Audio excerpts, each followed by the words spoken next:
আসসালামু আলাইকুম pre defence লাভার ভাইরা, মাসুস ডিফেন্স ব্লগ থেকে আপনাদের স্বাগত জানাচ্ছি। আসসালামু আলাইকুম রহমতুল্লাহ। আল্লাহ রাব্বুল আলমিনের ছোটো বড় সমস্ত নিয়ামতের জন্য আল্লাহর কাছে প্রশংসা আদায় করছি, আলহামদুলিল্লাহ। দেখুন, বাংলাদেশের জন্য ছোট্ট আরেকটি সুখবর রয়ে গেছে, আলহামদুলিল্লাহ। Bangladesh RQ-21 black Jack drone ব্যবহার করছে। এটি যুদ্ধের ময়দানে অত্যাধুনিক একটি ড্রোন, যা মার্কিন নৌবাহিনী এবং সেনাবাহিনী ব্যবহার করে থাকে। এছাড়াও বাংলাদেশের কাছে বর্তমানে RQ-12AE ড্রোন রয়ে গেছে, যা মার্কিন যুক্তরাষ্ট্র নিজেও অত্যাধুনিক ড্রোন হিসেবে ব্যবহার করে থাকে। RQ-21 এবং RQ-12AE ওয়াসপ হাতে আসার কারণে বাংলাদেশ ড্রোন জগতে আরেকটু দৃঢ় পদক্ষেপ রাখতে সক্ষম হবে ইনশাআল্লাহ তাআলা।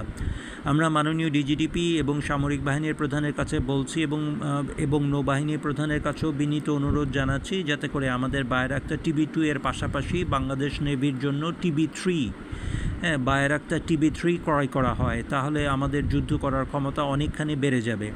এছাড়া সামরিক বাহিনী প্রধানের কাছে এবং মাননীয় ডিজিডিপির কাছে আমাদের আকুল আবেদন, শুধুমাত্র SH-15 নয়, SH-15-এর সাথে এর পরবর্তী জেনারেশনের SH-16A, যা অলরেডি বাজারে এসে গেছে।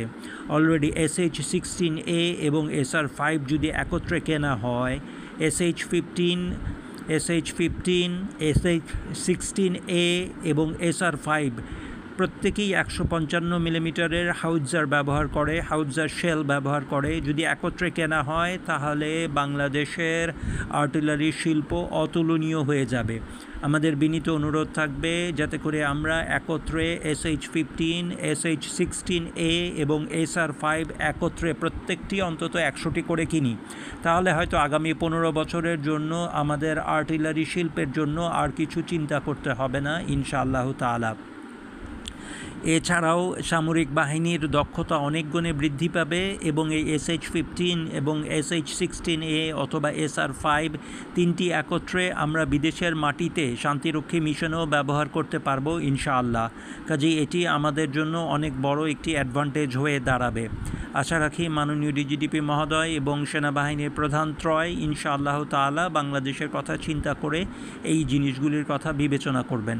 সালাম সবাইকে, আসসালামু আলাইকুম রহমতুল্লাহ।